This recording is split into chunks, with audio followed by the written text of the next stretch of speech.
الحمد لله نحمده ونستعينه ونستغفره ونعوذ بالله من شرور أنفسنا ومن سيئات أعمالنا من يهده الله فلا مضل له ومن يضلل فلا هادي له أشهد أن لا إله إلا الله وحده لا شريك له وأشهد أن سيدنا وحبيبنا وعظيمنا وقرة أعيننا ونور قلوبنا محمدا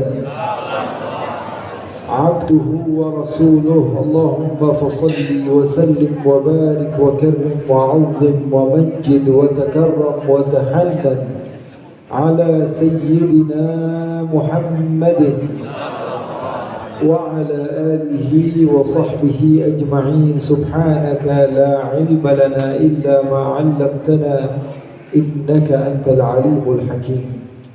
اللهم إني أعوذ بك من علم لا ينفع وعمل لا يرفع وقلب لا يخشع ودعاء لا يستجاب لها. وصل اللهم بجمالك وجلالك على سيدنا محمد walhamdulillahi rabbil kumaha damang sadayana sehat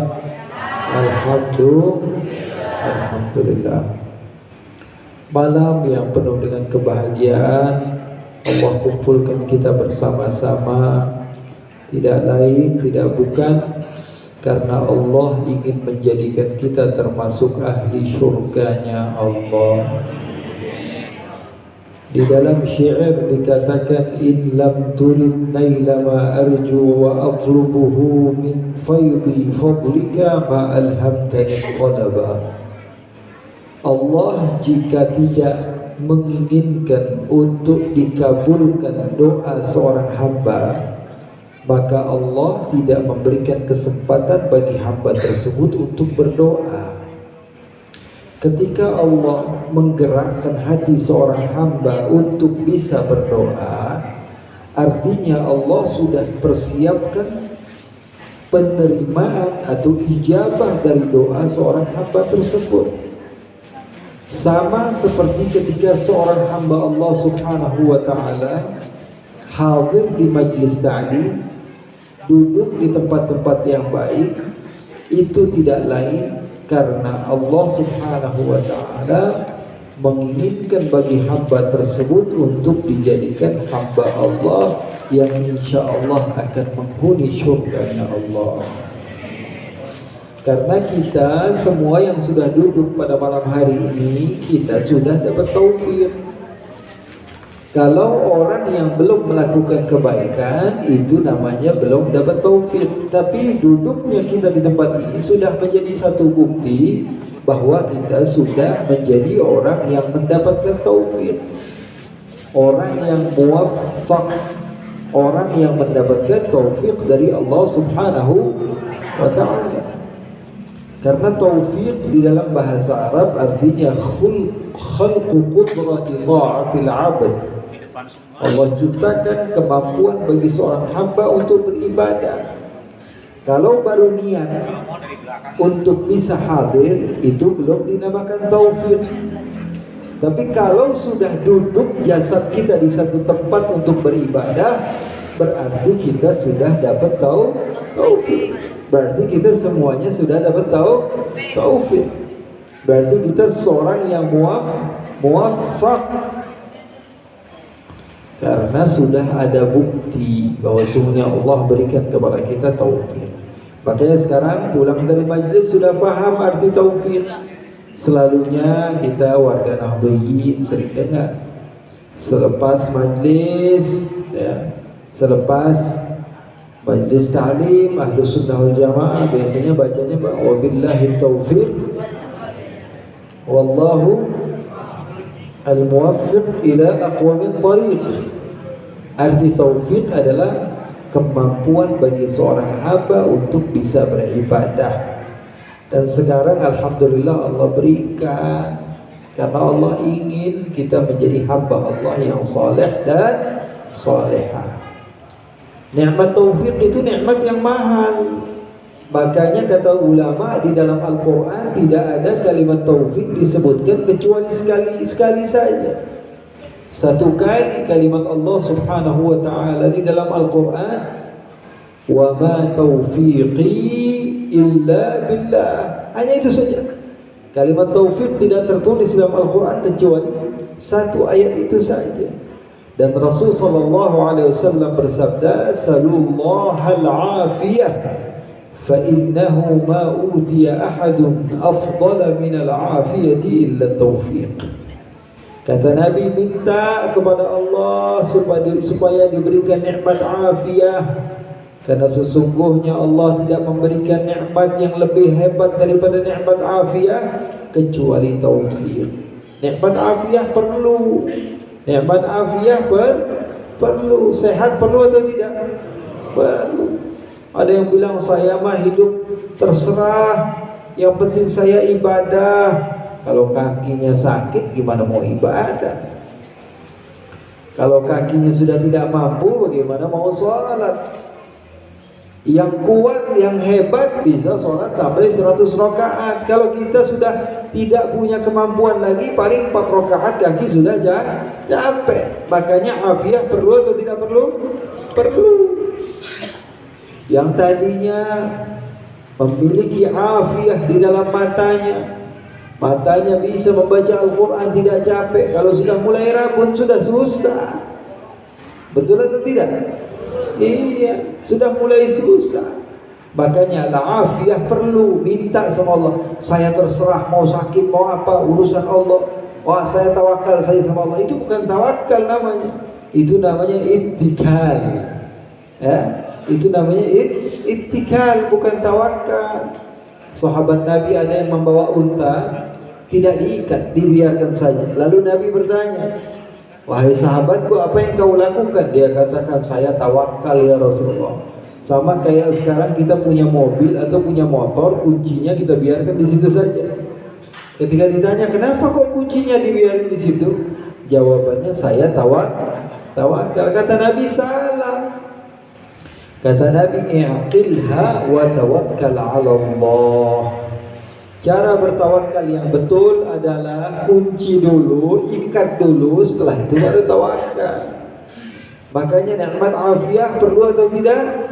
Perlu. Dan Rasul sallallahu alaihi wasallam perintahkan kepada kita untuk minta kepada Allah supaya diberikan nikmat sehat wal afiah. Sebagian orang salah kaprah, dikira bahwa sesungguhnya ajaran Islam yang penting saya berserah diri kepada Allah tanpa ada ikhtiar. Tidak. Dunia tidak perlu, saya nggak perlu yang namanya uang. Yang penting saya serahkan diri saya kepada Allah. Nggak perlu yang namanya uang, nggak perlu uang. Gimana mau sholat? Gimana mau zakat? Gimana mau puasa? Gimana mau haji? Rukun Islam itu kebanyakannya diperlukan uang. Sholat kalau tanpa pakaian gimana bisa sah sholatnya? Bisa nggak sholat tanpa pakaian? Nggak bisa, harus ditutup auratnya. Wah, saya nggak perlu uang. Terus zakat gimana kamu mau zakat tanpa uang? Wah, saya nggak perlu uang, saya nggak cinta dunia, saya mau langsung sama Allah. Nah, gimana mau pergi haji pakai daun? Pergi hajinya pakai apa? Pakai daun? Tidak melulu arti ibadah itu tentang orang yang hanya mengatakan bahwa saya berserah diri kepada Allah tanpa ada hubungan dengan manusia, atau meninggalkan dunia secara bilkulliyah, secara keseluruhan. Tidak. Jangan pernah mempersempit arti ibadah. Ibadah itu bukan hanya orang yang di atas sajadah saja, tidak. Bahkan Rasulullah katakan, walau antalqa akhaka biwajhin taliq, walaupun kamu berjumpa dengan saudaramu dan kamu tersenyum, itu adalah ibadah, kata Nabi Muhammad. Jadi jangan dipersempit arti ibadah. Ibadah hanya berhubungan dengan sholat, puasa itu saja, tidak. Ibadah lebih luas daripada apa yang kita bayangkan. Nyari uang ibadah, kalau diniatkan. Menafkahi istri ibadah, besar pahalanya. Jadi sebagian orang mengiranya hanya dengan jumlah. Saya katakan kalau dengan jumlah segala sesuatu itu dihitung, tentu orang yang sholat isya 10 rakaat lebih hebat dari orang yang sholat isya 4 rakaat, betul nggak? Iya, tapi tidak begitu. Sekarang saya tanya, orang yang sholat isya 10 rakaat sama orang yang sholat isya 4 rakaat, mana yang lebih hebat? 4 atau 10? 4 sama 10 banyakan mana? Hebatan 4 apa 10? 4. Karena kita paham bahwa sesungguhnya agama Islam adalah agama yang mengikuti kepada Allah. Tidak penting caranya, yang terpenting adalah sampai atau tidak kepada Allah Subhanahu wa ta'ala. Makanya sekali lagi saya ulang, jangan persempit arti ibadah. Ibadah itu luas.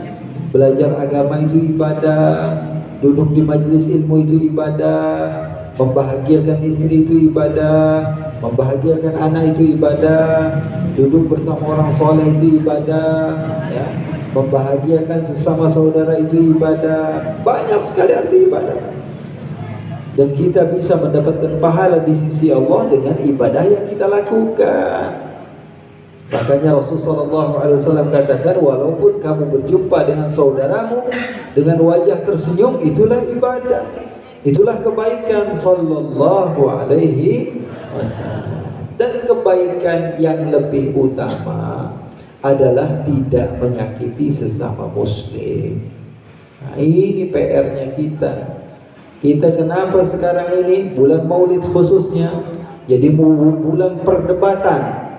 Ya, setiap datang bulan Maulid ada lagi debat. Apa hukumnya Maulid? Kayak nggak pernah cukup, setiap tahun ada debat. Di daerah kita mungkin tidak ada, alhamdulillah, Allah jaga. Tapi di daerah-daerah lain banyak perdebatan. Apakah Maulid boleh atau tidak boleh? Sudah mau habis ini pembahasannya, kok masih lagi dibahas lagi. Padahal Maulid Rasulullah SAW, kelahiran Rasulullah SAW itu boleh saja kita meriahkan, tidak masalah. Apalagi yang kita lakukan adalah kebaikan. Duduk di masjid kebaikan atau bukan?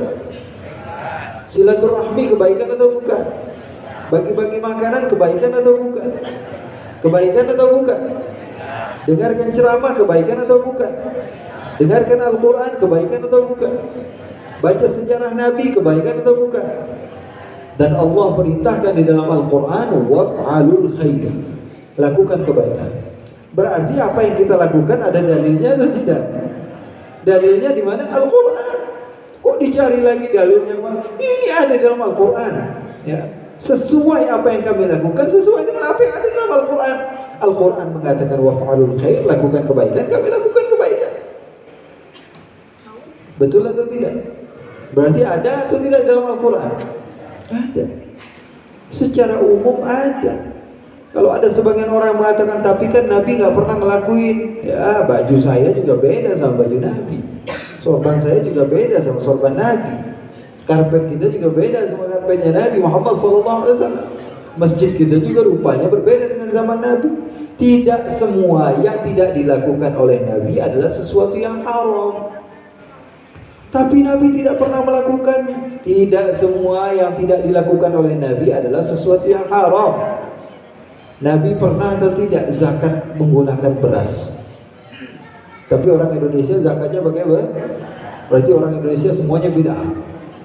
Berarti orang Indonesia semuanya sesat. Berarti orang Indonesia semuanya salah. Ya tidak. Nabi Muhammad SAW pernah atau tidak membuat tabligh akbar seperti ini? Pernah sih, pernah. Cuma caranya saja yang berbeda. Tidak masalah. Tidak masalah. Dan itu diperbolehkan oleh Al-Quran dan Sunnah Nabi besar Muhammad Sallallahu Alaihi Wasallam. Jadi terkadang sebagian orang, saya tidak berbicara dengan dalil-dalil yang lain. Dalam Al-Quran Allah katakan, qul bi fadlillahi wa bi rahmatihi fabidzalika falyafrahu. Allah katakan, wahai Muhammad, dengan jelas-jelasan Allah katakan, qul, katakan wahai Muhammad, kalau kamu didatangi oleh rahmatnya Allah, qul bi fadlillahi wa bi rahmatihi, kalau kamu didatangi oleh Allah Subhanahu wa ta'ala dengan rahmat Allah, maka kamu perlu berbahagia. Kalian perlu berbahagia. Dan di dalam ayat lain Allah katakan wa ma arsalnaka illa, berarti Nabi Muhammad rahmat atau bukan? Nabi Muhammad rahmat atau bukan? Huwa ainur rahmah fidahu abi wa ummi. Nabi Muhammad sallallahu alaihi wasallam adalah hakikat rahmat. Allah yang katakan wa ma arsalnaka illa rahmatan lil alamin. Engkau adalah rahmat. Di dalam ayat tadi apa? Kalau kamu didatangi rahmat, berbahagia. Rahmat adalah Nabi Muhammad. Artinya kalau kamu didatangi Nabi Muhammad, kamu harus berbahagia. Bahagia, falyafrahu. Nabi Muhammad SAW patut. Ini namanya apa? Program yang dilakukan para ulama. Caranya bodoh amat, nggak apa-apa, selagi tidak melakukan hal-hal yang haram. Kalau kita di dalam perayaan Maulid minum minuman keras, itu dosa atau tidak? Dosa. Melakukan hal-hal yang haram di dalam perayaan Maulid, dosa atau tidak? Dosa. Tergantung caranya. Ya. Bayangkan kalau ulama dahulu mereka tidak membuat program-program Maulid seperti ini. Gimana kira-kira masyarakat kita? Orang setahun sekali dikenalkan dengan Rasulullah, dibacakan pujian tentang Rasulullah, masih tidak kenal kepada Nabi, apalagi kalau tidak ada program-program seperti ini. Bayangkan anak-anak kita bagaimana nasib mereka. Kalau sekarang saja setiap tahun kita memeriahkan hari kelahiran Nabi Muhammad SAW, ada yang berqasidah, ada yang memuji Nabi, ada yang membacakan sejarah Nabi, ada yang berceramah tentang Nabi. Ini saja. Kalau masih saya tanya mungkin beberapa hal tentang sejarah Nabi, kita masih buta. Bayangkan kalau ulama-ulama dahulu mereka tidak membuat program-program seperti ini, acara-acara seperti ini, mungkin kita semua tidak kenal kepada Nabi besar Muhammad SAW. Jadi salah kalau ada orang yang menyalahkan sebagian masyarakat atau sebagian besar masyarakat yang merayakan Maulid Nabi Muhammad SAW. Saya bukan melihat di Indonesia saja. Saya sudah jalan-jalan ke beberapa negara, di Eropa, di Australia, ya, di Asia. Kebanyakan negara tersebut melakukan Maulid Rasulullah. Apakah surga begitu sempit sehingga satu organisasi saja yang masuk surga? Yang tidak merayakan Maulid Nabi saja masuk surga, cuma mereka saja? Tentu tidak. Yang tidak merayakan Maulid Nabi saya katakan tidak apa-apa, tidak masalah, nggak apa-apa, bagus. Kalau kamu memiliki cara yang lain yang bisa kamu hadiahkan untuk umat, nggak masalah. Orang cara doang nggak bisa disamakan, nggak bisa dipaksakan. Saya sering bilang kita bisa duduk bareng dengan menu yang berbeda-beda, nggak masalah. Ini enggak. Kalau duduk sama dia, nongkrong sama dia, ngafe sama dia, kita dipaksa harus minumannya sama seperti minuman dia. Kira-kira kita betah gak duduk seperti itu? Enggak. Di restoran kalau kita disuruh pesan menu atau makanan, ya terserah kita dong. Ya. Terkadang kita tidak suka dengan makanan yang disuka oleh sahabat kita. Harusnya kita tidak dipaksakan. Nah, itu yang namanya benar. Tapi ini enggak. Harus kamu sama seperti saya. Nah, ini adalah cara yang salah. Makanya saya katakan bahwa yang tidak merayakan Maulid Nabi tidak masalah. Tidak masalah. Saya yakin mereka menginginkan kebaikan juga sesuai apa yang mereka pahami dari Al-Quran dan Sunnah Nabi besar Muhammad SAW. Tidak masalah. Yang salah itu kalau sudah nyalahin orang lain, itu saja. Jadi yang merayakan Maulid Nabi betul, yang tidak merayakan Maulid Nabi betul, yang salah yang suka nyalahin orang lain. Itu saja sebenarnya. Jadi kalau kita ini yang merayakan Maulid Nabi juga sama, komentarnya terkadang tidak benar. Wah, itu masjid gak pernah maulidan, kontrakin aja tuh masjid. Oh kan begitu kadang-kadang kita. Kita bilang, masjid apa itu? Kok maulidnya Rasulullah SAW tidak merayakan maulid? Tidak. Agama Islam asasuhu al-hujjah. Agama Islam asasnya adalah dalil. Jadi jangan dikira bahwa sesungguhnya ulama Ahlus Sunnah wal Jamaah tidak faham Al-Quran dan Sunnah. Tidak. Mereka faham, mereka tahu. Dan kita para umat ikut kepada apa yang mereka fahami. Enak hidup kita. Kalau sekarang enggak, berantakan semua. Masalahnya apa? Masalahnya setiap orang dikasih mimbar untuk menjelaskan sesuatu yang tidak dia pahami. Makanya Al-Ghazali beliau katakan, "Lau sakatal jahil laqallal khilaf." Andai saja orang yang tidak paham di dalam satu permasalahan diam, tentu tidak akan ada perbedaan pendapat. Tapi ini setiap orang mau ngomong. Orang awam yang tidak paham Al-Quran dan Sunnah ikut berbicara. Dari mana kamu tahu? Kata YouTube, kata Google, kata Instagram. Berbeda, jangan terlalu jauh. Saya contohkan orang yang hidup 20-30 tahun yang lalu, orang-orang tua kita. Mereka jangankan urusan agama, terkadang menikahkan putri mereka saja nanyanya sama kiai, bagusnya hari apa? Urusan dunia. Betul atau tidak? Mau buka toko, kira-kira bagusnya di mana? Nanyanya sama kiai, hari apa?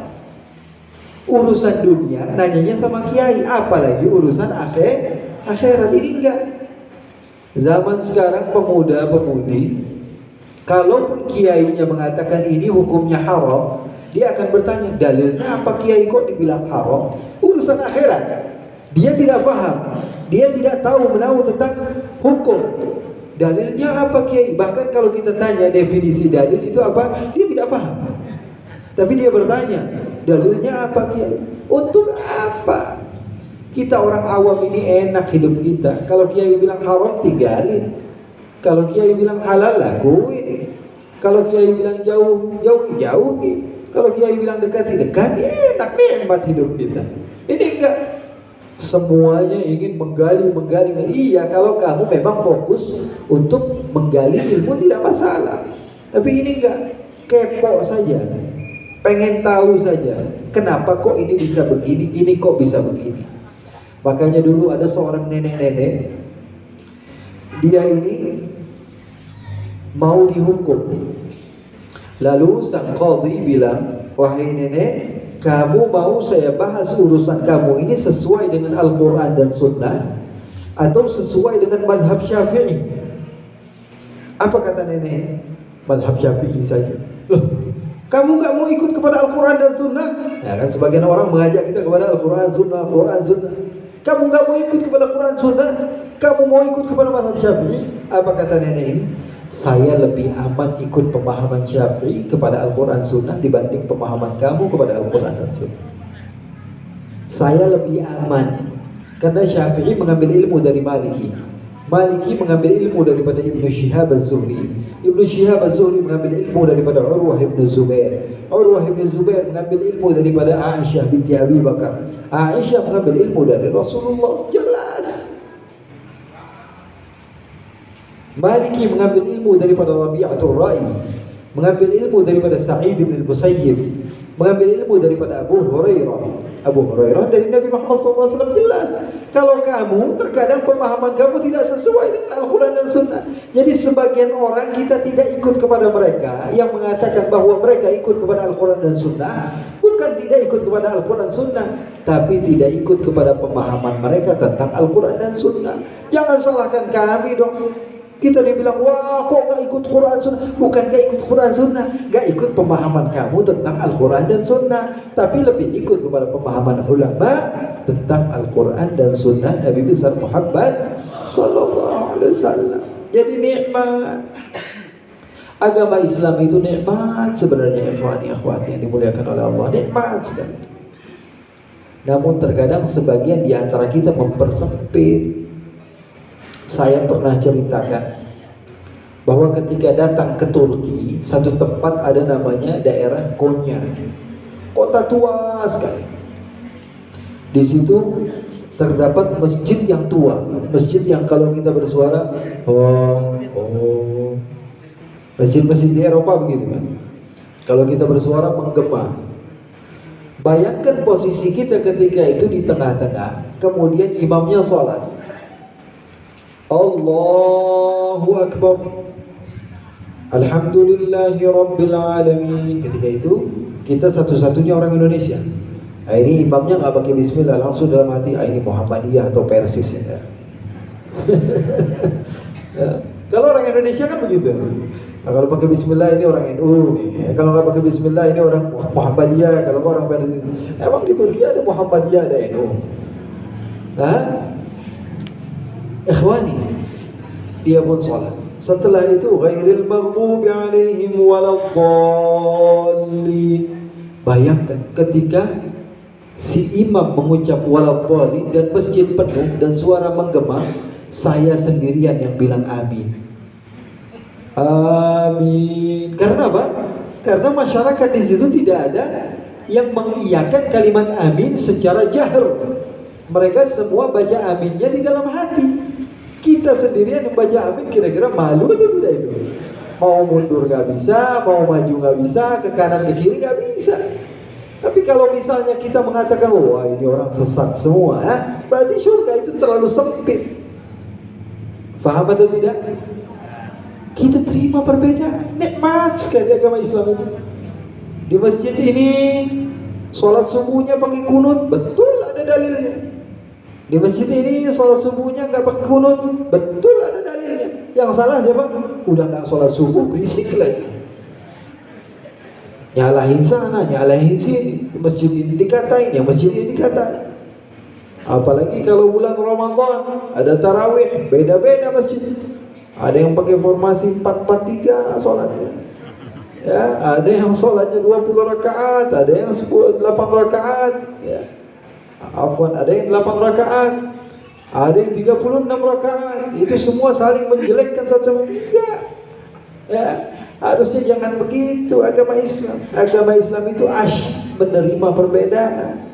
Kita bisa duduk di satu meja bareng-bareng walaupun dengan makanan yang berbeda-beda, enggak masalah. Kita bisa duduk, ini enggak dipaksa harus sama makanan kita, harus sama minuman kita. Itu pesan saya. Warga Ciamis ini orang baik-baik.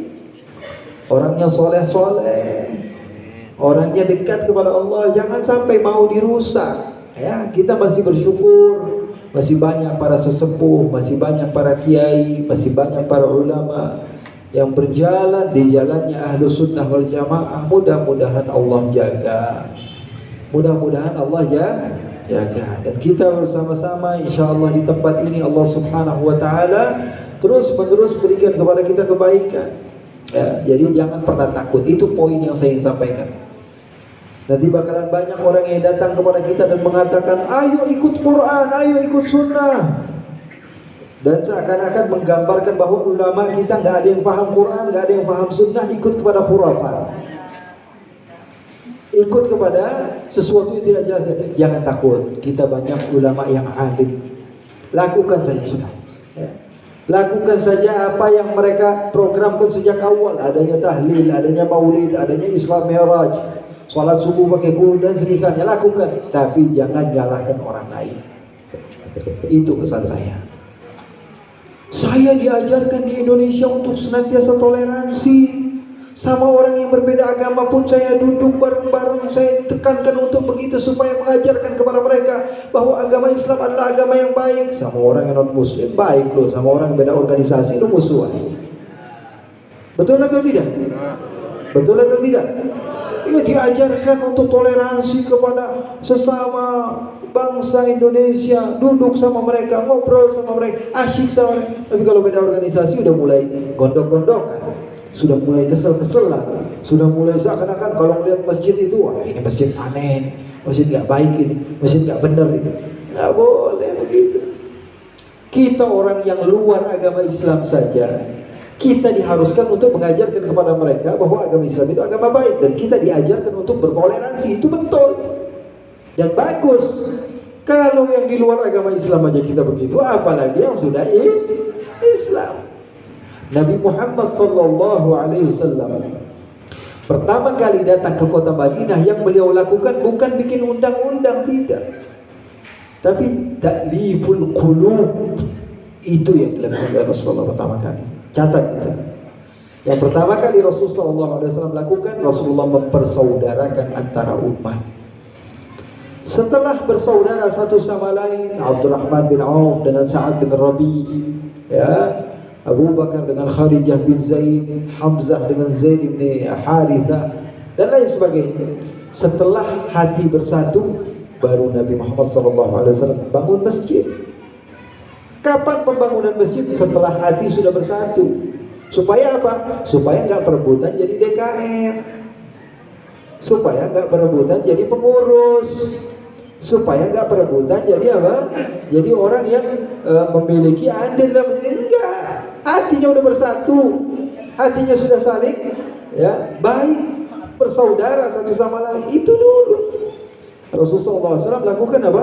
Rasulullah SAW jadikan hati satu sama lain bersatu. Setelah itu baru bangun tempat. Setelah bangun tempat, baru Rasulullah bikin undang-undang piagam Madinah.